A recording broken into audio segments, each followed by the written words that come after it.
지금 뛰십시오. 7초입니다. 지금 뛰지 않으면 두 분 오늘 여기서 죽습니다. 7초. 저는 그 7초가 제 인생을 완전히 바꿔놓을 줄 몰랐습니다.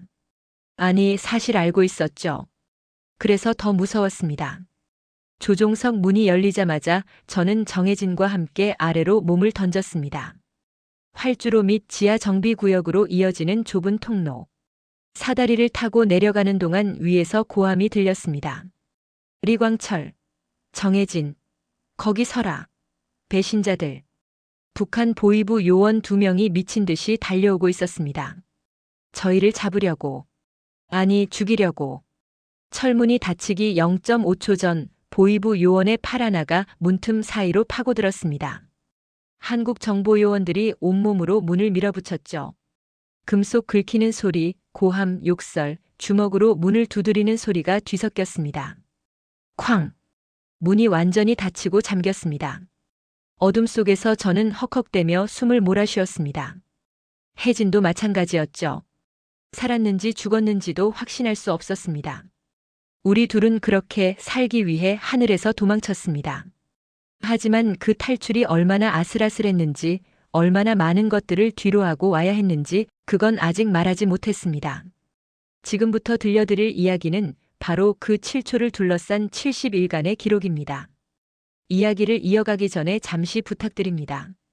구독과 좋아요, 알림 설정은 제가 이 길을 계속 걸어갈 힘이 됩니다. 그리고 여러분의 생각, 오늘 먹은 음식, 사시는 곳, 소소한 일상을 댓글로 남겨주세요. 하나하나 읽으며 행운을 모아 보내드리겠습니다. 영상 시작하겠습니다. 그날 하늘에서 저는 죽을 뻔했습니다. 이륙 10분 후였습니다. 고도 8,000피트. 갑자기 고독의 바늘이 멈췄죠. 동시에 기체 전체가 쿵 하고 아래로 꺼졌습니다. 추락이었습니다. 부조종사가 비명을 질렀습니다. 고독의 엔진 출력. 다 죽었습니다. 승객석에서 비명이 터져 나왔습니다. 아이 울음소리, 여자 비명, 남자 고함이 뒤섞였죠. 기체가 계속 떨어지고 있었습니다. 5초, 10초. 저는 즉시 수동으로 조종간을 당겼습니다. 엔진 출력을 최대치로 올렸죠. 땀이 등을 타고 흘러내렸습니다. 기체가 다시 떠올랐습니다. 천천히, 아주 천천히. 승객석 쪽에서는 여전히 울음소리가 들렸습니다. 저는 손을 떨며 다른 계기를 확인했습니다. 고도는 6,500피트까지 떨어졌다가 다시 올라가고 있었습니다. 1,500피트를 순식간에 추락한 겁니다. 조금만 더 늦었다면 우리는 전원 죽었을 겁니다. 부조종사가 떨리는 손으로 정비 기록을 꺼내보더니 제게 속삭였습니다. 조종사 동지, 오늘 정비 기록, 날짜가 지워져 있습니다. 도장도 가짜 같습니다. 저는 그 순간 깨달았습니다. 정비가 애초에 안 됐다는 걸요. 서류만 조작했던 겁니다. 승객 60명을 태우고 하늘을 날고 있는데 이 비행기는 언제 폭발해도 이상하지 않을 고철 덩어리였던 겁니다. 착륙 직후였습니다. 저는 본사 관리 간부에게 전화로 보고했습니다. 오늘 고독의 고장으로 추락 위기가 있었습니다. 정비 상태를 재점검해야 합니다. 그런데 돌아온 대답은 이랬습니다. 그런 일은 보고서에 쓰지 마라. 다음 주 방송 촬영이 있으니까 착륙할 때 기체 흔들림 없게만 해라. 알겠나? 저는 말문이 막혔습니다. 사람이 죽을 뻔했는데 그들이 신경 쓴 건 방송 화면이었습니다. 김정은 원수님 생일 기념 선전 영상에 쓸 장면이 필요하다는 거였죠. 저는 그날 밤 집으로 돌아왔습니다. 아파트 한 칸. 전기는 하루에 3시간만 들어왔습니다. 어둠 속에 앉아 창밖을 보는데 갑자기 옆집에서 여자 울음소리가 들렸습니다. 남편이 수용소로 끌려갔다는 소문이 있었죠. 이유는 중국 드라마를 봤다는 겁니다. 저는 그때 생각했습니다. 이 나라는 사람을 지키지 않습니다. 조종사도 승객도 이웃도 모두 언제든 사라질 수 있는 존재일 뿐이었습니다. 3일 뒤 또 비행이 있었습니다. 이번엔 엔진 오일 누유가 발견됐습니다. 정비 책임자에게 말했죠. 이 상태로는 못 뜹니다. 엔진이 공중에서 멈출 수 있습니다. 정비 책임자는 제 얼굴을 노려보더니 차갑게 말했습니다. 리광철 동무 같은 사람이 몇이나 되는 줄 아나? 말 안 들으면 다른 조종사로 바꿀 수도 있어. 협박이었습니다. 그리고 그 뒤에는 보위부 요원 한 명이 서 있었습니다. 담배를 피우며 저를 빤히 쳐다보고 있었죠. 저는 할 수 없이 그 비행기를 몰았습니다. 비행 중에 엔진에서 이상한 소리가 났습니다. 퍽퍽거리는 소리. 기체가 미세하게 흔들렸습니다. 하지만 다행히 착륙까지는 버텼습니다. 착륙 후 조종실을 나오는데 복도에서 승무원 정혜진과 마주쳤습니다. 혜진의 얼굴은 창백했습니다. 눈 밑에 다크서클이 짙게 내려앉아 있었죠. 혜진이 주변을 살피더니 작은 목소리로 말했습니다. 조종사 동지, 오늘 정말 위험했죠? 저도 느꼈습니다. 엔진 소리가 이상했어요. 저는 고개를 끄덕였습니다. 혜진이 다시 말했습니다. 저 이번 달 말에 평양 본부로 올라가라는 지시를 받았습니다. 고급 간부들 모시는 자리래요. 저는 그 말의 의미를 알았습니다. 북한에서 여자 승무원이 평양 본부로 올라가 고급 간부를 모신다는 건 성접대를 의미했습니다. 혜진의 눈에 눈물이 고였습니다. 거기 가면 저는 다시 돌아오지 못할 겁니다. 저는 아무 말도 할 수 없었습니다. 뭐라고 위로해야 할지 몰랐습니다. 그날 밤 저는 잠을 이루지 못했습니다. 그리고 다음 날 아침 갑자기 본사에서 전화가 왔습니다. 리광철 동무 지금 즉시 본부로 올라오라. 이유도 말해주지 않았습니다. 저는 본부 건물로 올라갔습니다. 평소와 달리 1층 로비에 보위부 요원 2명이 서 있었습니다. 제가 들어서자 눈으로 저를 쫓아왔죠. 안내받은 곳은 3층 작은 회의실이었습니다. 창문에는 커튼이 쳐져 있었고 탁자 위에는 붉은 표지의 기밀 문서가 놓여 있었습니다. 문이 열리고 보위부 간부가 들어왔습니다. 중년 남자였는데 얼굴에는 웃음이 걸려 있었지만 눈은 전혀 웃지 않았습니다. 리광철 동무. 앉게. 저는 앉았습니다. 심장이 터질 것처럼 뛰었습니다. 간부가 문서를 펼치며 말했습니다. 동무 특별 임무가 내려왔소. 남조선 인천공항까지 가는 비행이야. 인천공항. 저는 순간 숨이 멎는 줄 알았습니다. 간부가 계속 말했습니다. 우리 항공 기술을 남조선 놈들에게 보여줘야지. 김정은 원수님께서 직접 관심을 가지고 계신 임무야. 김정은이 관심을 가진 임무라고요? 저는 그 순간 온몸이 얼어붙었습니다. 간부가 담배를 꺼내 물고 불을 붙이더니 연기를 내뿜으며 말했습니다. 그리고 돌아오면 우리 쪽에서 조치가 있을 거야. 동무도 이제 승진할 때 됐지 않았나? 조치. 승진. 북한에서 보위부가 직접 찾아와 조치를 말할 때 그건 절대 좋은 의미가 아니었습니다. 저는 그때 알았습니다. 이번 인천행 비행이 제 마지막 비행이 될 거라는 걸요. 돌아오면 저는 사라질 겁니다. 수용소든 처형이든. 회의실을 나오는 순간 복도에 서 있던 보위부 요원 한 명이 제 뒤를 따라붙었습니다. 감시였습니다. 저는 아무렇지 않은 척 걸었습니다. 하지만 등 뒤로 느껴지는 시선이 따가웠죠. 1층 로비까지 내려왔을 때 또 다른 요원이 담배를 피우며 저를 바라봤습니다. 눈이 마주쳤죠. 그는 천천히 고개를 끄덕였습니다. 이미 저에 대한 24시간 감시가 시작된 겁니다. 집으로 돌아가는 길 저는 뒤를 돌아봤습니다. 약 50m 뒤에 검은색 승용차 한 대가 천천히 따라오고 있었습니다. 평소라면 없던 차였습니다. 저는 그날 밤 잠을 이루지 못했습니다. 창밖을 내다보니 아파트 건너편에 누군가 서 있었습니다. 담배 불빛이 어둠 속에서 깜빡였죠. 다음 날 아침 출근하려고 현관문을 여는데 복도 끝에 낯선 남자가 서 있었습니다. 신문을 보는 척했지만 시선은 제 쪽을 향하고 있었습니다. 항공사에 도착했을 때 제 책상 위에 낯선 서류 봉투가 놓여 있었습니다. 열어보니 인천행 비행 관련 문서였습니다. 비행 날짜는 일주일 후. 탑승 인원 명단에는 보위부 요원 2명의 이름이 포함되어 있었습니다. 그리고 마지막 페이지에는 빨간 글씨로 이렇게 쓰여 있었습니다. 본 비행은 김정은 원수님의 특별 지시 사항. 일체 외부 누설 금지. 위반 시 반당 반혁명 행위로 처벌. 저는 그 글을 읽는 순간 온몸이 차갑게 식는 걸 느꼈습니다. 점심시간 저는 정비구로 내려갔습니다. 인천행에 쓸 기체를 확인하려고요. 정비구는 어두웠습니다. 형광등 몇 개만 깜빡거리고 있었죠. 낡은 비행기 한 대가 정비용 발판에 둘러싸여 서 있었습니다. 저는 기체 아래로 들어가 엔진을 살펴봤습니다. 오일이 새고 있었습니다. 착륙장치 유아포스도 금이 가 있었죠. 날개 연결 부위에는 부식이 심했습니다. 이 비행기로 인천까지 간다고요? 저는 정비 책임자를 불렀습니다.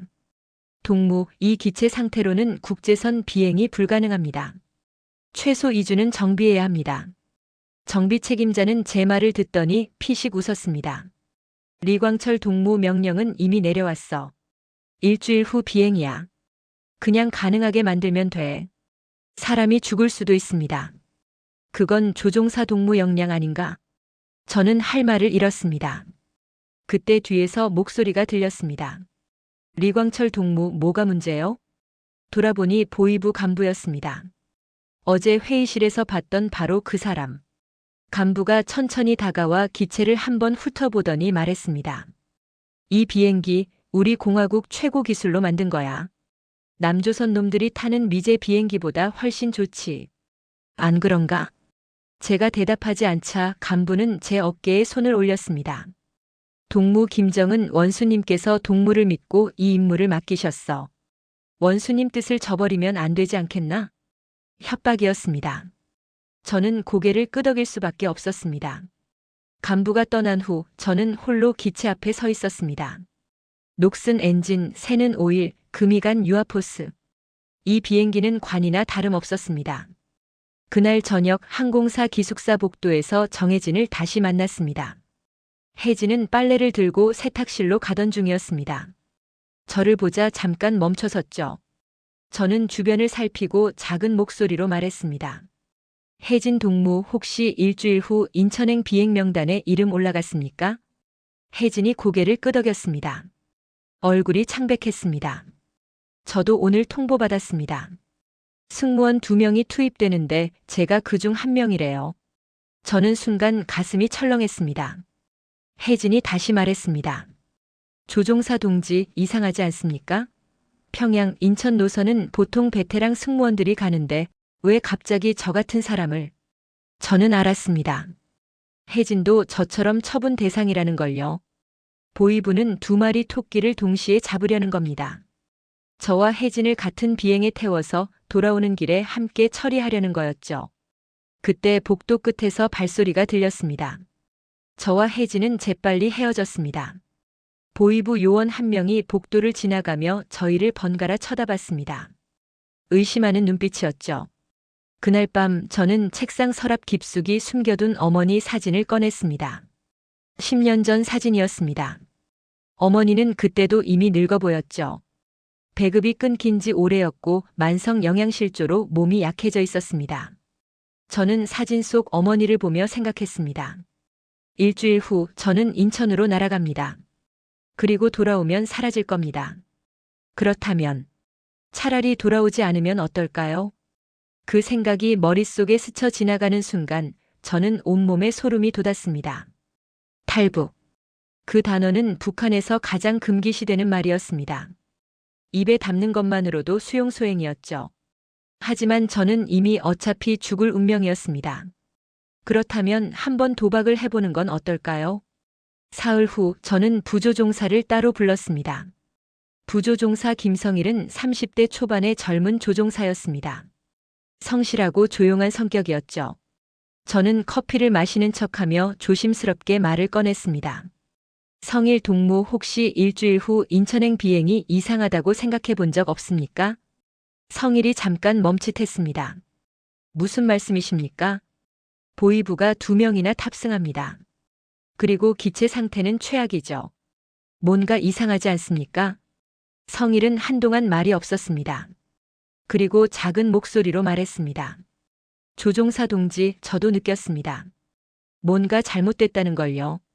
저는 그때 알았습니다. 성일도 저처럼 의심하고 있다는 걸요. 하지만 저는 더 이상 말을 꺼낼 수 없었습니다.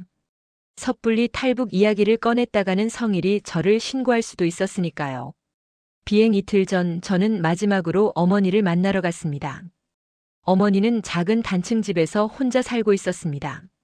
제가 보낸 돈으로 근근히 생활하고 계셨죠. 문을 열자 어머니가 놀라며 반겼습니다. 광철아, 왜 갑자기? 저는 아무 말도 하지 못했습니다. 그저 어머니를 안았죠.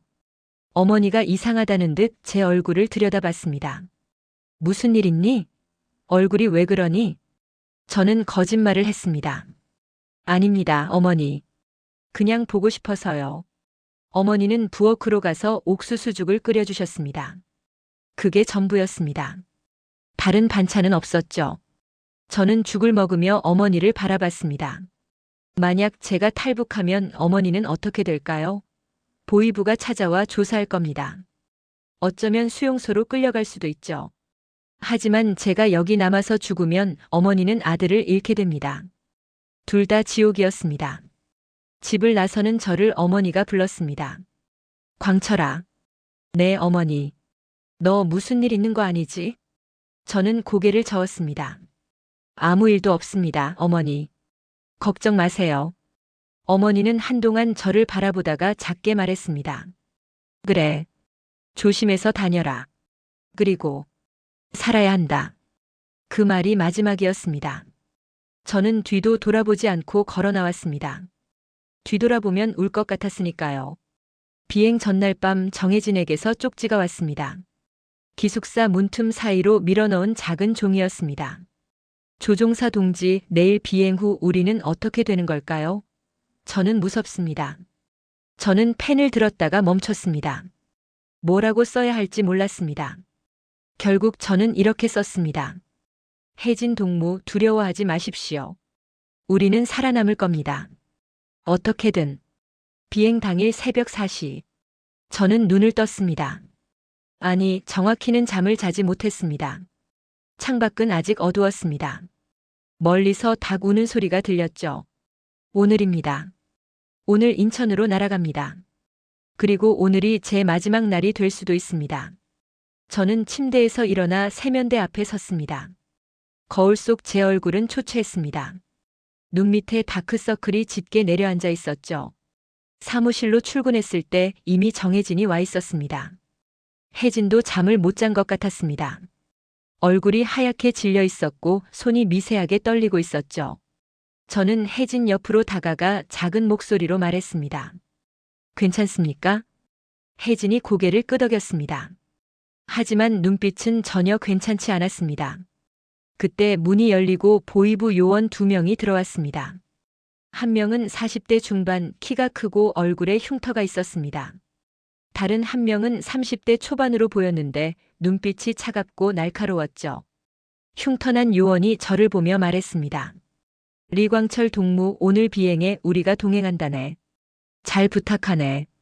말투는 부드러웠지만 위협이 담겨 있었습니다. 브리핑이 시작됐습니다. 항공사 지배인이 서류를 펼치며 말했습니다. 오늘 평양, 인천 직항 노선입니다. 승객 58명, 승무원 2명, 보위부 동무 2명. 비행시간 약 1시간 30분. 저는 속으로 계산했습니다. 1시간 30분. 그 짧은 시간 안에 모든 게 결정될 겁니다.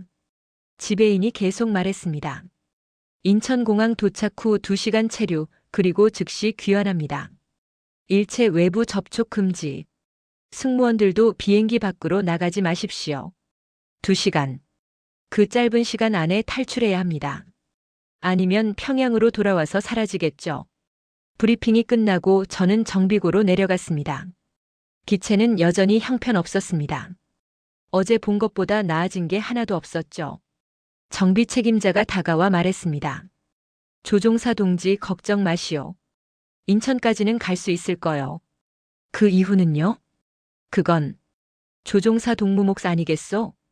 저는 더 이상 말하지 않았습니다. 탑승 30분 전 승무원 대기실에서 정혜진이 제게 다가왔습니다. 주변에 아무도 없는 걸 확인하고 혜진이 작은 목소리로 말했습니다. 조종사 동지, 저 어젯밤에 꿈을 꿨습니다. 무슨 꿈입니까? 제가 하늘을 날고 있었어요. 비행기가 아니라 제 몸으로요. 그냥 날아서 어디론가 가고 있었습니다. 혜진의 눈에 눈물이 고였습니다. 그런데 뒤에서 누가 저를 잡으려고 했어요. 손이 제 발목을 잡았는데 저는 발버둥쳤습니다. 그리고 깼어요. 저는 혜진의 어깨에 손을 올렸습니다. 혜진 동무, 오늘 우리는 살아남을 겁니다. 꼭. 그때 문이 열리고 보이부 요원이 고개를 들이밀었습니다. 뭐 하는 건가? 저는 재빨리 손을 내렸습니다. 비행 전 최종 점검 사항을 논의하고 있었습니다. 요원은 의심스러운 눈빛으로 저희를 번갈아 보더니 나갔습니다. 탑승 시간이 됐습니다. 승객들이 하나둘 비행기에 올랐습니다. 대부분 당 간부들이었습니다. 인천에서 열리는 남북체육교류 행사에 참석하는 사람들이었죠. 보이부 요원 2명은 맨 뒷자리에 앉았습니다. 조종석 문이 보이는 위치였습니다. 저는 조종석에 앉았습니다. 부조종사 성일이 옆에 앉았죠. 계기판을 확인했습니다. 연료 유압, 엔진 상태. 모두 빨간불은 아니었지만 노란불 여러 개가 켜져 있었습니다. 경고 수준이었습니다. 성일이 작은 목소리로 말했습니다. 조종사 동지, 이 상태로 비행하는 게 맞습니까? 저는 대답 대신 시동을 걸었습니다. 엔진이 거칠게 울렸습니다. 평소보다 소음이 컸죠. 관제탑과 교신했습니다. 평양 관제, 여기는 JS392편. 이륙 허가를 요청합니다. JS392편, 이륙 허가. 활주로 25번 사용하시오. 비행기가 천천히 움직이기 시작했습니다. 뒤에서 혜진의 목소리가 들렸습니다. 승객들에게 안전 안내를 하고 있었죠. 목소리가 떨리고 있었습니다. 활주로에 진입했습니다. 저는 엔진 출력을 높였습니다. 기체가 속도를 냈습니다. 60노트, 80노트, 100노트. V1. 이제 멈출 수 없는 속도입니다. 조종간을 당겼습니다. 기체가 떠올랐습니다. 평양이 점점 작아졌습니다. 대동강이 보였고 주체 사상탑이 보였습니다. 그리고 제가 평생 살아온 도시가 발 아래로 사라졌습니다. 저는 그 순간 생각했습니다. 이게 마지막 일 수도 있겠구나. 고도 8,000피트에 도달했습니다. 뒤에서 문 두드리는 소리가 들렸습니다. 보이부 요원이었습니다. 조종사 동무, 문 열어보시오. 저는 문을 열었습니다. 흉터난 요원이 안으로 들어왔습니다. 손에 작은 녹음 장치를 들고 있었죠. 오늘 비행은 특별 임무요. 남조선 관제와 교신하는 내용을 전부 녹음해야 하오. 저는 녹음 장치를 받았습니다. 요원이 계기판을 천천히 훑어봤습니다. 경고등이 여러 개 켜져 있는데 정상 범위입니다. 걱정 마십시오. 요원은 한동안 저를 노려보다가 나갔습니다. 문이 닫히자 성일이 작게 말했습니다. 조종사 동지, 저 사람들. 우리를 감시하고 있습니다. 알고 있습니다. 30분 후 중국 영공에 진입했습니다. 중국 관제와 교신했습니다. 상하이 관제, 여기는 북한 JS392편. 인천으로 향하고 있습니다. JS392편 확인. 고도 1만 피트 유지하십시오. 그때였습니다. 갑자기 엔진에서 이상한 소리가 났습니다. 퍽퍽퍽. 기체가 미세하게 흔들렸습니다. 성일이 놀라며 말했습니다. 이번 엔진 출력이 떨어지고 있습니다. 저는 즉시 엔진 제어판을 확인했습니다. 이번 엔진 온도가 비정상적으로 올라가고 있었습니다. 오일 압력이 떨어지고 있었죠. 저는 엔진 출력을 줄였습니다. 하지만 소리는 계속됐습니다. 퍽퍽퍽퍽. 승객석에서 웅성거림이 들렸습니다. 혜진이 재빨리 방송을 했습니다. 승객 여러분, 일시적인 난기류입니다. 안전벨트를 착용해 주십시오. 하지만 저는 알았습니다. 이건 난기류가 아니라 엔진 고장이라는 걸요. 성일이 떨리는 목소리로 말했습니다. 조종사 동지, 이 상태로 인천까지 갈 수 있습니까? 저는 대답하지 못했습니다. 솔직히 저도 확신이 없었으니까요. 뒤에서 다시 문 두드리는 소리가 들렸습니다. 보이부 요원이었습니다. 무슨 문제요? 일시적인 엔진 출력 저하입니다. 곧 정상화될 겁니다. 정상화가 안 되면? 그때는 비상 착륙을 고려해야 합니다. 요원의 얼굴이 굳었습니다. 비상 착륙? 어디에? 가장 가까운 공항은 인천입니다. 요원은 한동안 저를 노려보다가 나갔습니다. 저는 그때 깨달았습니다. 어쩌면 이 엔진 고장이 기회일 수도 있다고. 만약 비상 착륙을 한다면 인천공항에서 더 오래 머물러야 할 겁니다. 그 시간 동안 탈출할 기회가 생길 수도 있죠. 하지만 동시에 위험도 커집니다. 자칫 추락할 수도 있으니까요. 저는 결정을 내렸습니다. 일부러 이번 엔진을 완전히 끄지 않고 불안정한 상태로 유지하기로요. 그러면 인천공항에 도착했을 때 긴급 정비가 필요하다고 주장할 수 있습니다. 시간을 벌 수 있습니다. 그 시간 동안 저와 혜진은 사라질 겁니다. 40분 후 인천공항이 보이기 시작했습니다. 한국 관제와 교신했습니다. 인천 관제, 여기는 북한 JS-392편. 이번 엔진 이상으로 우선 착륙을 요청합니다. JS-392편 확인. 활주로 33L로 직접 진입하십시오. 긴급 차량 대기시키겠습니다. 기체가 서서히 고도를 낮췄습니다. 인천공항 활주로가 점점 가까워졌습니다. 저는 그 순간 생각했습니다. 이제 시작입니다. 지금부터가 진짜 전쟁입니다. 착륙 10분 전, 저는 조종관을 잡은 채 인천공항을 내려다봤습니다. 밤하늘 아래 펼쳐진 불빛들. 수십만 개의 빛이 반짝이고 있었습니다. 고속도로를 달리는 차들, 아파트 창문에서 새어나오는 불빛, 24시간 켜진 편의점 간판. 평양과는 완전히 달랐습니다. 평양은 밤 10시만 되면 도시 전체가 어둠에 잠겼습니다. 전기가 끊겼으니까요. 하지만 여기는 달랐습니다. 밤인데도 나처럼 밝았죠. 성일이 창밖을 보며 작게 말했습니다. 저게 다 진짜입니까? 저도 대답할 수 없었습니다. 우리는 평생 북한이 세계 최고라고 배웠습니다. 남한은 미제의 식민지이고 사람들은 가난하게 산다고 들었죠. 하지만 저 불빛들은 거짓말을 하지 않았습니다. 저 아래 사람들은 배불리 먹고 따뜻한 집에서 자고 자유롭게 살고 있었습니다. 그때 뒤에서 문이 열렸습니다. 보이부 요원이었습니다. 조종사 동무, 저게 뭐요? 요원도 창밖을 보고 있었습니다. 얼굴이 굳어 있었죠. 저는 침착하게 대답했습니다. 인천 시내입니다. 저렇게 불빛이 많아? 네. 남조선은 전기가 24시간 공급됩니다. 요원은 한동안 아무 말도 하지 못했습니다. 그도 충격을 받은 겁니다. 착륙 5분 전, 저는 다시 엔진을 점검했습니다. 이번 엔진은 여전히 불안정했습니다. 하지만 착륙은 가능했죠. 인천 관제와 최종 교신했습니다. 인천 관제 JS-392편. 최종 접근 중입니다. JS-392편 착륙 허가. 활주로 33회. 바람 북서풍 5노트. 기체가 서서히 내려갔습니다. 3000피트, 2000피트, 1000피트.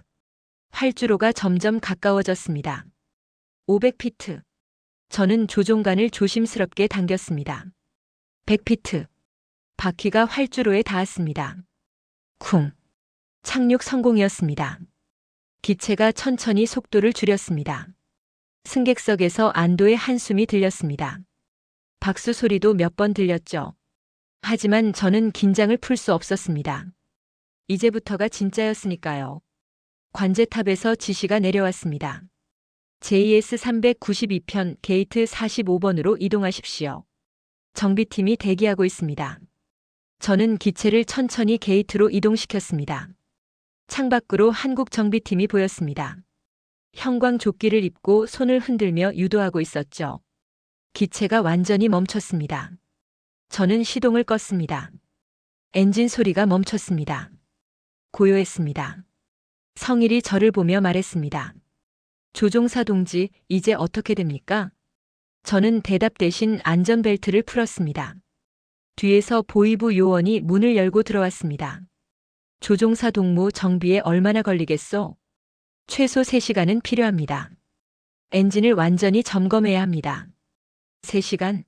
너무 길지 않소? 2시간 안에 출발해야 하오. 저는 단호하게 말했습니다. 불가능합니다. 이 상태로 다시 뜨면 추락할 수 있습니다. 원수님께 뭐라고 보고하시겠습니까? 김정은 이름을 꺼내자 요원이 입을 다물었습니다. 줬소. 3시간. 그 이상은 안 됩니다. 요원이 나갔습니다. 저는 성일을 보며 작은 목소리로 말했습니다.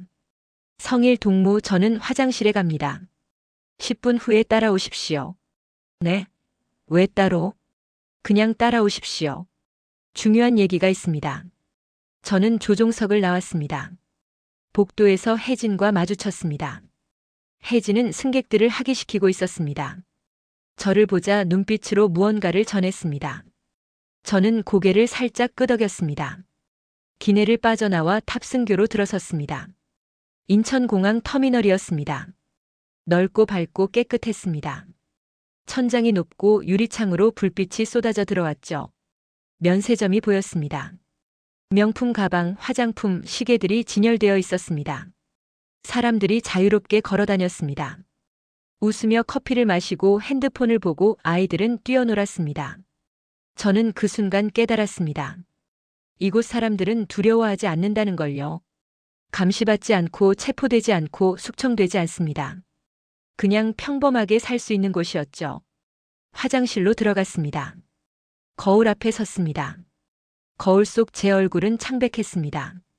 눈은 충혈되어 있었고 입술은 바짝 말라 있었죠. 저는 주머니에서 작은 사진 한 장을 꺼냈습니다. 어머니 사진이었습니다. 10년 전 제가 조종사 학교를 졸업하던 날 찍은 사진이었죠. 어머니는 그날 처음으로 웃으셨습니다. 저는 사진 속 어머니를 보며 속으로 말했습니다. 어머니, 미안합니다. 저는 도망갑니다. 저는 살고 싶습니다. 여기서 죽고 싶지 않습니다. 어머니, 저는 비겁한 아들입니다. 하지만 저는 살아남아서 언젠가 어머니를 다시 만나고 싶습니다. 그때 화장실 문이 열렸습니다. 성일이 들어왔습니다. 저는 사진을 재빨리 주머니에 넣었습니다. 성일이 주변을 살피더니 작은 목소리로 말했습니다. 조종사 동지, 무슨 일입니까? 저는 한참을 망설였습니다. 그리고 결심했습니다. 성일 동무, 저는 이 비행기를 타고 평양으로 돌아가지 않을 겁니다. 성일의 얼굴이 창백해졌습니다. 무슨 말씀이십니까? 탈북입니다. 저는 여기 남을 겁니다. 성일이 뒤로 물러섰습니다. 조종사 동지, 정신이 나가셨습니까? 그건 반역이죠. 알고 있습니다. 저는 성일의 어깨를 잡았습니다. 성일 동무, 우리는 어차피 죽을 운명입니다. 평양으로 돌아가면 보위부가 우리를 처리할 겁니다. 동무도 알고 있지 않습니까? 성일이 입술을 깨물었습니다. 하지만 가족이, 저도 어머니가 계십니다. 저도 알아요. 하지만 여기 남아서 죽는 것보다 살아서 언젠가 가족을 구할 기회를 찾는 게 낫지 않겠습니까? 성일은 한동안 대답하지 못했습니다. 그때 화장실 문이 다시 열렸습니다. 보위부 요원이었습니다. 젊은 쪽 요원이었죠. 뭐 하는 건가? 저는 재빨리 대답했습니다. 엔진 정비 관련해서 논의하고 있었습니다. 요원이 저희를 번갈아 보더니 말했습니다. 조종사 동무, 밖에서 남조선 정비팀이 기다리고 있소. 나가서 설명해 주시오. 저는 고개를 끄덕이고 화장실을 나왔습니다. 게이트로 돌아왔을 때 한국 정비팀 3명이 대기하고 있었습니다. 그중 한 명이 저를 보더니 영어로 말했습니다. 조종사님, 엔진 상태 확인 좀 하겠습니다. 저는 어색한 영어로 대답했습니다. 네, 이번 엔진에 문제가 있습니다. 정비팀이 기체 안으로 들어갔습니다. 저도 따라 들어갔습니다. 그때 정비팀 중 한 명이 제 옆으로 바짝 다가왔습니다. 그리고 아주 작은 목소리로 한국어로 속삭였습니다. 조종사님, 저는 국정원입니다. 탈북 의사가 있으십니까? 저는 온몸이 얼어붙었습니다. 국정원. 한국 정보기관이었습니다. 어떻게 알았을까요? 저희 계획을요? 아니, 계획도 없었는데. 저는 그냥 막연하게 생각만 하고 있었는데. 정비사가 다시 속삭였습니다. 지금 대답하지 마십시오. 하지만 만약 탈북하실 거라면 30분 후 기체 아래 정비구역으로 오십시오. 저희가 도와드리겠습니다. 정비사는 다시 일어나 큰 목소리로 말했습니다. 엔진 오일 보충하면 될 것 같습니다. 30분이면 끝납니다. 그리고 나갔습니다. 저는 그 자리에 얼어붙어 서 있었습니다. 기회였습니다. 진짜 기회가 온 겁니다. 30분. 30분 후면 제 인생이 완전히 바뀔 겁니다. 저는 조종석으로 돌아갔습니다. 창밖을 내다봤습니다. 인천공항 활주로. 비행기들이 이륙하고 착륙하고 있었습니다. 저 비행기들에 탄 사람들은 자유롭게 날아갑니다. 어디든 갈 수 있죠. 하지만 저는 평생 갇혀 살았습니다. 북한이라는 감옥에서요. 이제 탈출할 기회가 왔습니다. 하지만 동시에 모든 것을 잃게 됩니다. 어머니, 고향, 지금까지 살아온 모든 것. 저는 주머니에서 어머니 사진을 다시 꺼냈습니다. 사진 속 어머니는 웃고 계셨습니다. 저는 사진에 대고 작게 속삭였습니다. 엄마, 저는 살고 싶습니다. 미안합니다. 하지만 저는 살아야 합니다. 그래야 언젠가 엄마를 다시 만날 수 있으니까요. 저는 사진을 가슴 안주머니에 넣었습니다. 그리고 시계를 봤습니다. 25분 남았습니다. 20분 후. 저는 조종석 문을 열고 나왔습니다. 복도에 보위부 요원이 서 있었습니다. 흉터난 요원이었죠. 어디 가시오? 화장실입니다.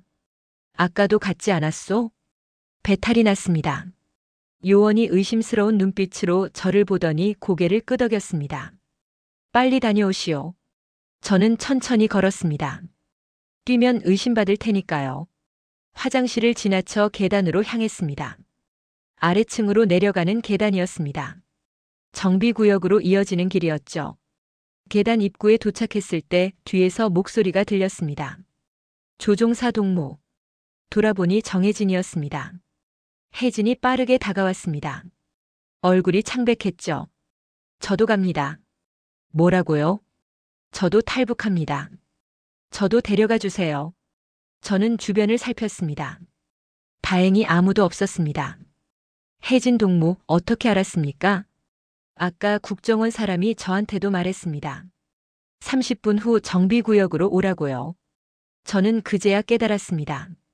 국정원은 저뿐만 아니라 혜진도 목표로 삼았던 겁니다. 같이 갑시다. 지금. 저희는 계단을 내려갔습니다. 1층, 지하 1층. 지하는 어두웠습니다. 형광등 몇 개만 깜빡거리고 있었죠. 복도 끝에 정비구역 입구가 보였습니다. 그때 뒤에서 발소리가 들렸습니다. 빠른 발소리였습니다. 저희는 재빨리 몸을 숨겼습니다. 누군가 계단을 내려오고 있었습니다. 보위부 요원이었습니다. 젊은 쪽 요원이었죠. 요원이 무전기에 대고 말했습니다. 여기는 박철수. 조종사와 승무원을 놓쳤다. 지하로 내려간 것 같다. 지원 요청한다. 들켰습니다. 저는 혜진의 손을 잡았습니다. 뛰십시오. 저희는 복도를 따라 달렸습니다. 뒤에서 고함이 들렸습니다. 거기 서라. 정비구역 문이 보였습니다. 문 앞에 한국 정비사 한 명이 서 있었습니다. 아까 그 국정원 요원이었죠. 빨리. 저희는 문 안으로 뛰어들었습니다. 정비사가 재빨리 문을 닫고 잠갔습니다. 쾅쾅쾅. 밖에서 문을 두드리는 소리가 들렸습니다.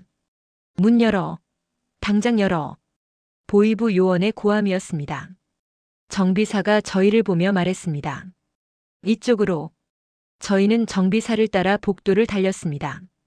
금속 계단을 내려갔습니다. 더 깊은 지하로 내려가는 길이었죠. 뒤에서 쾅 하는 소리가 들렸습니다. 문이 부서지는 소리였습니다. 더 빨리. 저희는 계단을 거의 굴러 내려갔습니다. 지하 2층. 더 어두웠습니다. 기계 소리만 웅웅거렸죠. 정비사가 구석의 작은 문을 열었습니다. 여기. 저희는 안으로 들어갔습니다. 작은 창고 같은 공간이었습니다. 공구와 부품들이 쌓여 있었죠. 문이 닫히고 정비사가 안쪽 벽을 밀었습니다. 벽이 움직였습니다. 비밀 통로였습니다. 들어가십시오. 빨리. 저희는 통로 안으로 들어갔습니다. 좁고 어두운 통로였습니다. 천장이 낮아서 허리를 굽혀야 했죠. 뒤에서 고함이 들렸습니다. 이쪽이다. 여기로 갔어. 보이부가 바로 뒤까지 따라온 겁니다. 정비사가 저희를 재촉했습니다. 끝까지 가면 사다리가 있습니다. 그걸 타고 올라가십시오. 통로를 따라 기어갔습니다. 혜진이 헉헉거리며 숨을 몰아쉬었습니다. 못하겠어요. 숨이. 혜진 동무 조금만 더. 조금만. 통로 끝이 보였습니다. 사다리가 있었습니다. 위로 올라가는 사다리였죠. 저는 혜진을 먼저 올렸습니다. 올라가십시오. 혜진이 사다리를 타고 올라갔습니다. 저도 뒤따라 올라갔습니다. 뒤에서 불빛이 보였습니다. 손전등 불빛이었습니다. 거기 있다. 잡아라. 보이부 요원들이었습니다. 저는 미친 듯이 사다리를 타고 올라갔습니다. 위에서 혜진이 뚜껑을 밀어 올렸습니다. 빛이 쏟아져 들어왔습니다. 밖이었습니다. 저희는 밖으로 기어 나왔습니다. 활주로 옆이었습니다. 비행기들이 보였습니다. 멀리서 제트 엔진 소리가 들렸죠. 국정원 요원 2명이 검은 승합차 옆에서 저희를 기다리고 있었습니다. 빨리 타십시오. 저희는 차로 뛰어갔습니다. 그때 뒤에서 총성이 들렸습니다. 탕! 혜진이 비명을 질렀습니다. 저는 혜진을 밀어 차 안으로 밀어 넣었습니다. 뒤돌아보니 보이부 요원이 권총을 겨누고 있었습니다. 탕! 탕! 총알이 차체에 박혔습니다. 국정원 요원이 저를 잡아당겼습니다. 들어오십시오. 저는 차 안으로 굴러 들어갔습니다. 문이 닫히고 차가 출발했습니다. 급가속이었습니다. 뒤에서 또 총성이 들렸습니다. 뒷유리에 금이 갔습니다. 하지만 차는 멈추지 않았습니다. 활주로를 가로질러 달렸습니다. 경광등이 켜졌습니다. 사이렌 소리가 울렸죠. 공항 경비 차량들이 저희를 호위했습니다. 저는 뒷좌석에 쓰러져 있었습니다. 혜진도 옆에 쓰러져 있었습니다. 숨을 헐떡였습니다. 살았습니다. 저희는 살았습니다. 차 안에서 국정원 요원이 말했습니다. 2분, 이제 안전합니다. 대한민국에 오신 것을 환영합니다. 저는 그 말을 듣고 눈물이 쏟아져. 차는 서울 외곽의 한 건물 앞에 멈췄습니다. 높은 담벼락과 철문. 경비가 삼엄했습니다. 국정원 보호시설이었습니다. 문이 열리고 저희는 안으로 들어갔습니다. 복도는 조용했습니다. 형광등 불빛만 차갑게 빛나고 있었죠. 저는 혜진을 보았습니다. 혜진도 저를 보았습니다. 이제 각자 따로 조사받을 겁니다. 요원이 말했습니다. 리광철 씨는 이쪽으로, 정혜진 씨는 저쪽으로 가십시오. 혜진이 불안한 눈빛으로 저를 보았습니다. 저는 고개를 끄덕였습니다. 괜찮을 겁니다. 여기는 북한이 아니니까요. 저는 한 방으로 안내받았습니다. 작은 조사실이었습니다. 철제 책상과 의자 2개, 그리고 녹음기 하나. 북한의 조사실과 비슷했습니다. 저는 순간 온몸이 얼어붙었습니다. 문이 닫혔습니다. 저는 혼자 남았습니다. 5분, 10분, 15분. 아무도 오지 않았습니다. 저는 점점 불안해졌습니다. 혹시 속은 건 아닐까요? 혹시 여기도 북한과 똑같은 건 아닐까요? 그때 문이 열렸습니다. 40대 중반쯤 되어 보이는 남자가 들어왔습니다. 정장을 입고 있었고 안경을 쓰고 있었죠. 남자가 앉으며 말했습니다. 리광철 씨, 저는 국정원 북한팀 박준서입니다. 편하게 앉으십시오. 저는 조심스럽게 앉았습니다. 박준서가 물 한 잔을 건넸습니다. 목마르시죠? 드십시오. 저는 물을 받았습니다. 손이 떨렸습니다. 박준서가 말했습니다. 리광철 씨, 겁내지 마십시오. 여기선 아무도 당신을 때리지 않습니다. 저는 그 말을 듣고 숨이 멎는 줄 알았습니다. 정말입니까? 네. 정말입니다. 여기는 대한민국입니다. 당신은 이제 자유입니다. 저는 그 순간 참았던 감정이 무너져 내렸습니다. 눈물이 쏟아졌습니다. 저는 책상에 얼굴을 묻고 울었습니다. 박준서는 아무 말 없이 기다려 주었습니다. 한참을 울고 나서 저는 고개를 들었습니다. 박준서가 휴지를 건넸습니다. 괜찮습니다. 천천히 하십시오. 조사가 시작됐습니다. 하지만 북한의 조사와는 완전히 달랐습니다. 박준서는 존댓말을 썼습니다. 협박하지 않았습니다. 때리지도 고함치지도 않았죠. 그저 물어보고 기다리고 들어주었습니다. 리광철 씨, 북한 항공사 내부 구조에 대해 말씀해 주시겠습니까? 저는 천천히 말하기 시작했습니다. 항공사 조직도 보위부 감시 체계, 비행기 노후화 실태, 정비 조작, 조종사 처우. 박준서는 꼼꼼히 메모했습니다. 인천행 비행이 특별 임무였다고 하셨는데 구체적으로 어떤 지시가 있었습니까? 김정은 원수님이 직접 관심을 가진 임무라고 했습니다. 그리고 돌아오면 조치가 있을 거라고. 조치요? 네. 북한에서 조치란 숙청이나 수용소를 의미합니다. 박준서가 고개를 끄덕였습니다. 그래서 탈북을 결심하신 겁니까? 네. 저는 살고 싶었습니다. 조사는 하루 종일 계속됐습니다. 점심에는 도시락이 나왔습니다. 밥, 반찬, 국, 김치. 북한에서는 상상도 못할 양이었죠. 저는 숟가락을 들다가 멈췄습니다. 이거 다 제가 먹어도 됩니까? 박준서가 웃었습니다. 당연하죠. 모자라면 더 드릴 수도 있습니다. 저는 천천히 밥을 먹었습니다. 눈물이 계속 났습니다. 오후 조사에서는 더 구체적인 질문들이 쏟아졌습니다. 비행 중 항로 조작 흔적을 발견하셨다고 했는데 누가 했을 것 같습니까? 확실하지는 않지만 보위부 내부에 제거하려는 세력이 있었던 것 같습니다. 왜 그렇게 생각하십니까? DMZ 방향으로 항로가 조작되어 있었습니다.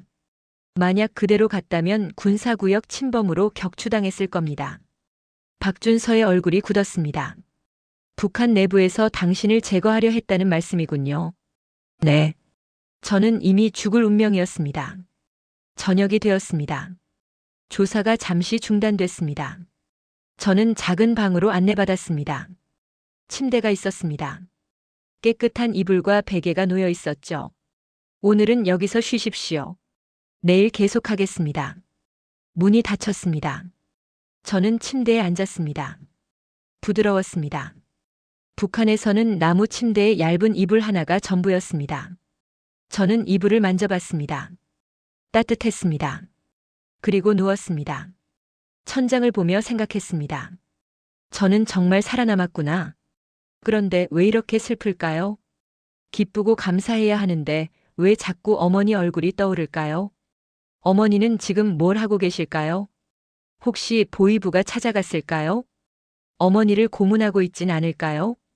저는 다시 눈물이 났습니다. 베개에 얼굴을 묻고 소리 없이 울었습니다. 다음 날 아침, 노크 소리에 눈을 떴습니다. 리광철 씨 아침입니다. 문이 열리고 직원이 쟁반을 들고 들어왔습니다. 밥, 국, 계란, 김, 우유. 식사하시고 씻으십시오.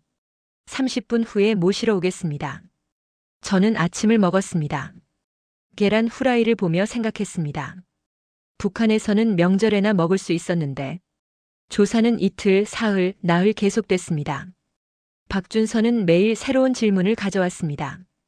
북한 공군 시설, 군사공항 위치, 보위부 조직, 김정은 동선, 평양 지도층 내부 갈등.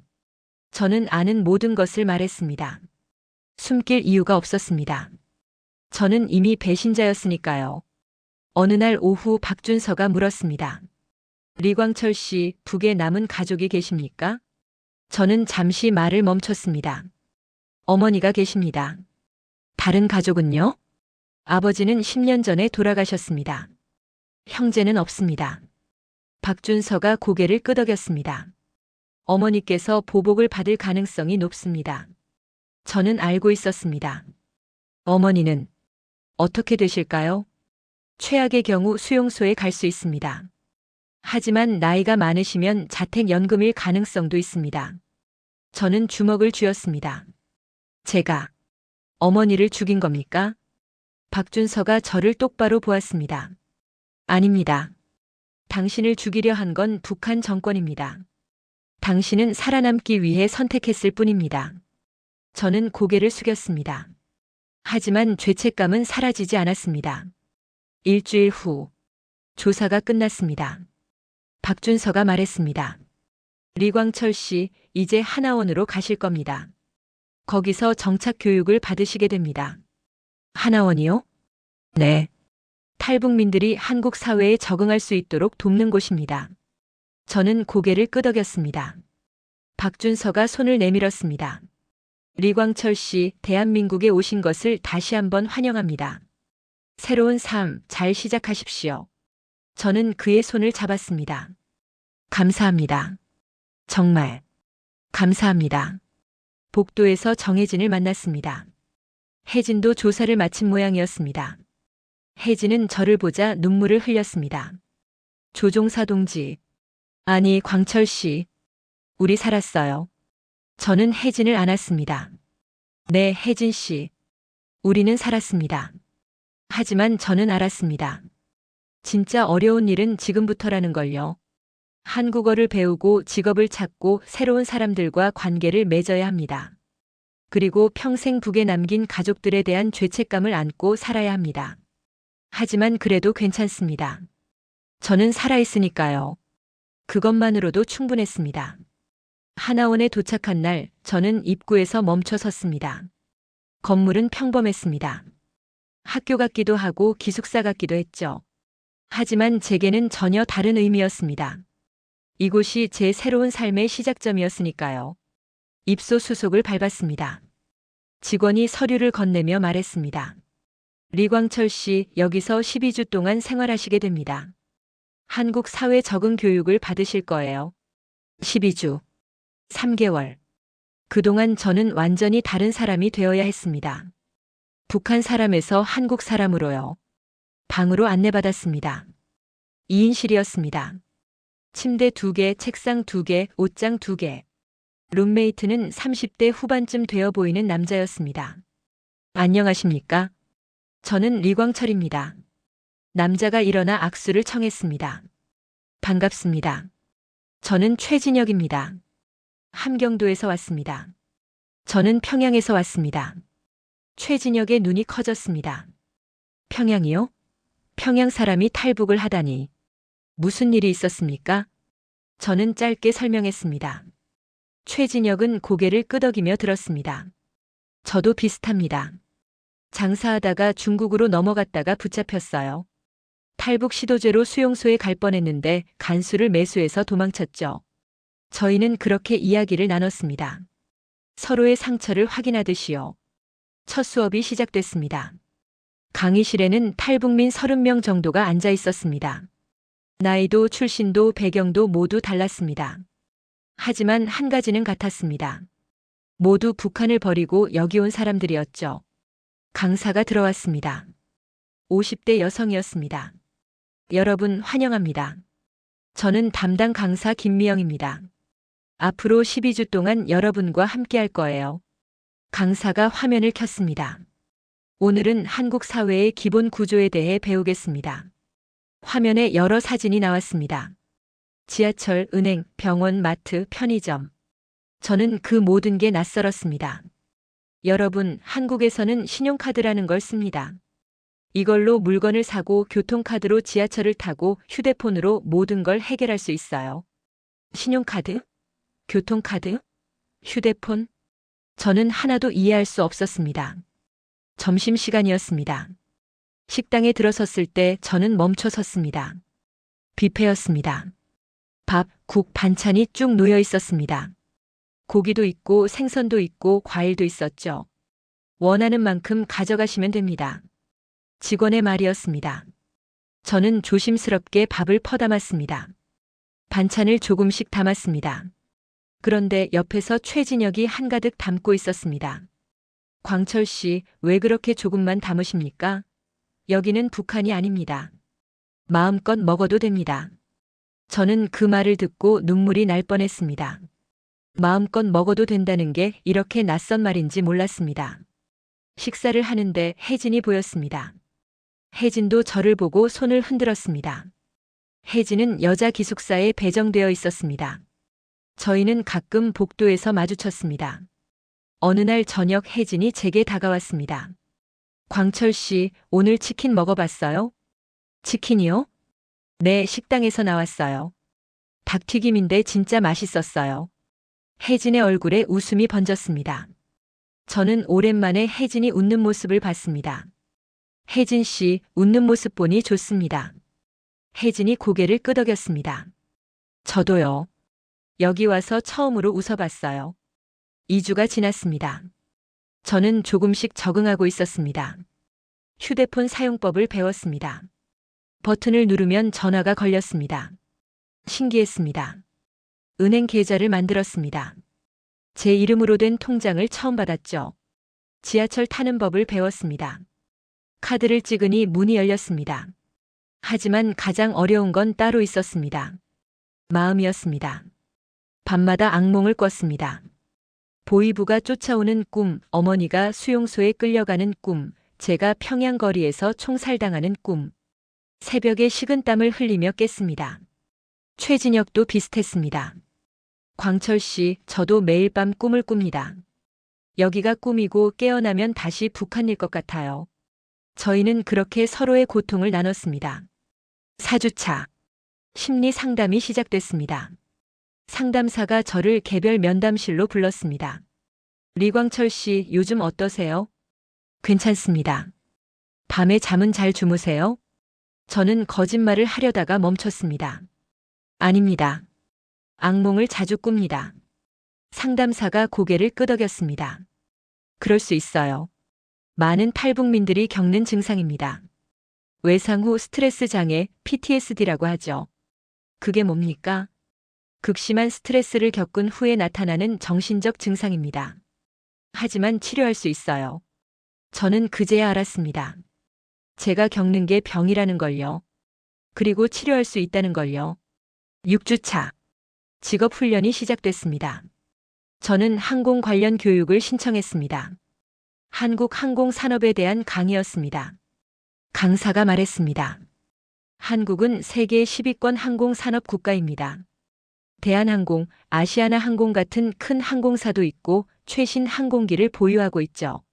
화면에 비행기 사진이 나왔습니다. 보잉 787, 에어버스 A380. 저는 숨이 멎었습니다. 북한에서 봤던 낡은 비행기와는 차원이 달랐습니다. 강사가 계속 말했습니다. 조종사 자격증이 있으시면 재교육을 거쳐 한국에서도 조종사로 일할 수 있습니다. 저는 손을 들었습니다. 저는 북한에서 15년간 조종사였습니다. 한국에서도 다시 날 수 있습니까? 강사가 놀란 표정으로 저를 보았습니다. 네, 물론입니다. 하지만 한국 항공법에 맞춰 재교육과 시험을 거쳐야 합니다. 저는 그 순간 희망을 느꼈습니다. 다시 날 수 있다. 다시 하늘을 날 수 있다. 8주차. 모의 면접 훈련이 있었습니다. 저는 긴장한 채 면접실에 들어갔습니다. 면접관 역할을 하는 강사가 물었습니다. 리광철 씨, 북한에서 조종사였다고요? 왜 탈북하셨습니까? 저는 준비한 답을 말하려다가 멈췄습니다. 그리고 진실을 말했습니다. 살고 싶었습니다. 북한에서는 제가 곧 죽을 예정이었습니다. 그래서 도망쳤습니다. 면접관이 고개를 끄덕였습니다. 솔직하네요. 좋습니다.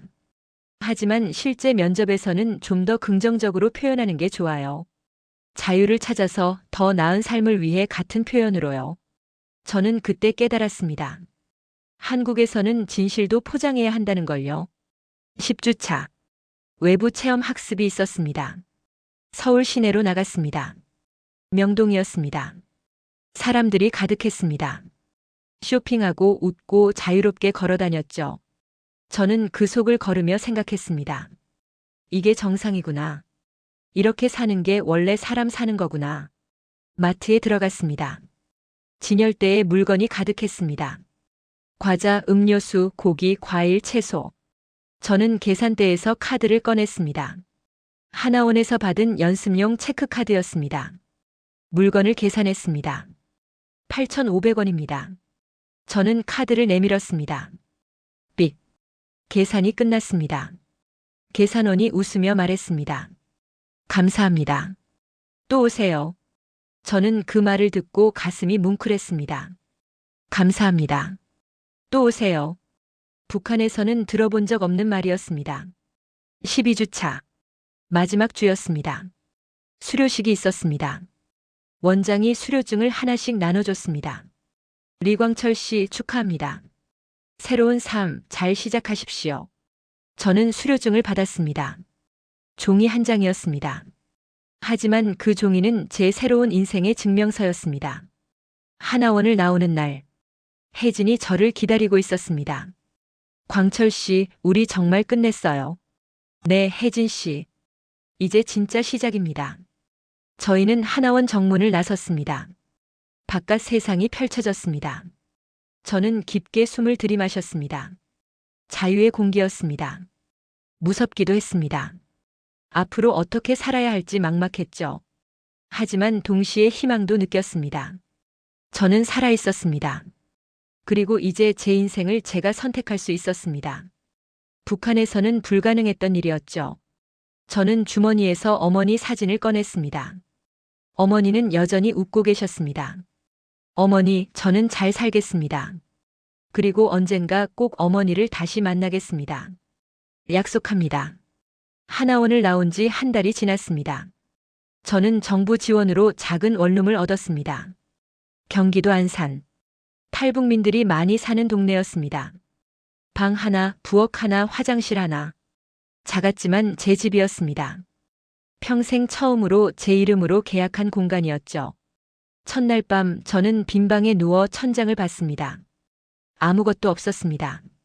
이불 한 채, 베개 하나가 전부였죠. 하지만 행복했습니다. 이곳에서는 누구도 저를 감시하지 않았습니다. 문을 잠그면 저만의 세계였습니다. 다음 날부터 일자리를 찾기 시작했습니다. 하나원에서 소개받은 항공 안전 관련 회사였습니다. 면접을 봤습니다. 리광철 씨, 북한에서 조종사 경력이 15년이라고요? 네, 그렇습니다. 여기서는 조종사가 아니라 항공 안전 자문 역할입니다. 괜찮으시겠습니까? 저는 망설이지 않았습니다. 괜찮습니다. 무엇이든 하겠습니다. 3일 후 연락이 왔습니다. 합격이었습니다. 첫 출근 날, 저는 새 정장을 입었습니다. 하나원에서 지원받은 옷이었죠. 거울을 봤습니다. 낯설었습니다. 제가 아닌 것 같았습니다. 하지만 동시에 새로운 사람이 된 것 같기도 했습니다. 회사에 도착했을 때 동료들이 저를 반겼습니다. 리광철 씨 환영합니다. 악수를 나눴습니다. 처음에는 어색했습니다. 사람들 눈을 똑바로 보지 못했죠. 북한에서는 윗사람 눈을 똑바로 보면 버릇없는 거였으니까요. 하지만 여기는 달랐습니다. 광철 씨, 커피 드실래요? 동료가 물었습니다. 네, 감사합니다. 커피를 받았습니다. 따뜻했습니다. 광철 씨, 여기서는 편하게 지내셔도 돼요. 너무 긴장하지 마세요. 저는 그 말을 듣고 조금씩 긴장을 풀었습니다. 일은 생각보다 어렵지 않았습니다. 북한 항공기 정비 실태, 안전관리부실 사례를 보고서로 작성하는 일이었죠. 제가 겪었던 모든 것을 글로 풀어냈습니다. 2주가 지났습니다. 급여일이었습니다. 저는 은행 앱을 켰습니다. 하나원에서 배운 대로요. 통장에 숫자가 찍혀 있었습니다. 세후 실수령액이었습니다. 저는 그 숫자를 보고 한참을 멍하니 있었습니다. 북한에서 조종사 월급은 5,000원 정도였습니다. 북한 돈으로요. 한국 돈으로 환산하면 몇백 원도 안 됐죠. 그런데 지금 제 통장에 큰 돈이 들어와 있었습니다. 제가 번 돈이었습니다. 제 노동의 대가였습니다. 저는 핸드폰을 꺼내 혜진에게 전화했습니다. 혜진 씨, 저 오늘 첫 월급 받았습니다. 혜진도 웃으며 대답했습니다. 저도요. 믿기지 않아요. 이게 제 돈이라는 게. 혜진은 인천공항 지상직으로 취직했습니다. 승객 안내와 통역 업무를 맡고 있었죠. 저희는 그날 저녁 만나기로 했습니다. 안산역 근처 작은 식당에서였습니다. 혜진이 먼저 와 있었습니다. 광철 씨. 저는 자리에 앉았습니다. 오늘은 제가 사겠습니다. 첫 월급 기념으로요. 아니에요, 제가 살게요. 저도 첫 월급인데요. 저희는 웃으며 메뉴판을 봤습니다. 삼겹살, 냉면, 김치찌개, 된장찌개. 뭐 드실래요? 저는 삼겹살 먹고 싶어요. 주문을 했습니다. 고기가 나왔습니다. 두툼한 삼겹살이 지글지글 구워졌죠. 혜진이 고기를 한 점 집어 먹더니 눈을 감았습니다. 행복해요. 저도 고기를 먹었습니다. 정말 맛있었습니다. 하지만 동시에 슬펐습니다. 북한에 계신 어머니는 지금 뭘 드실까? 혹시 굶고 계신 건 아닐까? 혜진이 제 표정을 보더니 물었습니다. 광철 씨, 왜 그러세요? 아닙니다. 그냥 어머니 생각이 나서요. 혜진이 고개를 끄덕였습니다. 저도요. 가족 생각하면 항상 가슴이 아파요. 저희는 한동안 말없이 고기를 구웠습니다. 식사를 마치고 저희는 근처 공원을 걸었습니다. 밤이었지만 거리는 밝았습니다. 가로등, 상점 불빛, 자동차 헤드라이트. 혜진이 말했습니다. 광철 씨, 저 다음 달에 휴대폰 바꾸려고 해요. 최신 스마트폰으로요. 좋네요. 광철 씨는요? 저는 저축하려고요. 나중에 필요할 일이 있을 것 같아서요. 혜진이 제 말의 의미를 알아챘습니다. 어머니를 데려오실 생각이세요? 저는 고개를 끄덕였습니다. 언젠가는요. 방법을 찾아야죠. 2달이 지났습니다. 저는 점점 적응하고 있었습니다. 출퇴근을 하고 동료들과 점심을 먹고 주말에는 마트에 가서 장을 봤습니다. 평범한 일상이었습니다. 하지만 그 평범함이 저에게는 기적이었습니다. 어느 주말, 저는 인천공항에 갔습니다. 혜진을 만나러요. 혜진은 근무복을 입고 있었습니다. 단정하고 깔끔했죠. 광철 씨, 오늘 근무 끝났어요. 같이 공항 구경할래요? 저희는 공항 내부를 걸었습니다. 면세점, 식당, 카페. 사람들이 가득했습니다. 출국장으로 갔습니다. 유리창 너머로 활주로가 보였습니다. 비행기들이 이륙하고 있었습니다. 저는 그 모습을 보며 가슴이 뛰었습니다. 언젠가 저도 다시 저걸 몰 수 있을까요? 혜진이 대답했습니다. 당연하죠. 광철 씨는 15년 경력의 조종사잖아요. 저는 고개를 끄덕였습니다. 그때 한 비행기가 활주로를 달리기 시작했습니다. 속도를 높이더니 앞바퀴가 떠올랐습니다. 그리고 하늘로 날아올랐습니다. 푸른 빛을 남기며 구름 속으로 사라졌습니다. 저는 그 장면을 보며 생각했습니다. 저도 다시 날 겁니다. 언젠가는요. 전망대로 올라갔습니다. 인천공항 전체가 내려다 보였습니다. 수십 대의 비행기가 주기되어 있었고 끊임없이 이착륙하고 있었죠. 오늘 이야기가 마음에 드셨다면 구독과 좋아요, 알림 설정 잊지 마세요. 여러분의 따뜻한 댓글은 저에게 정말 큰 힘이 됩니다.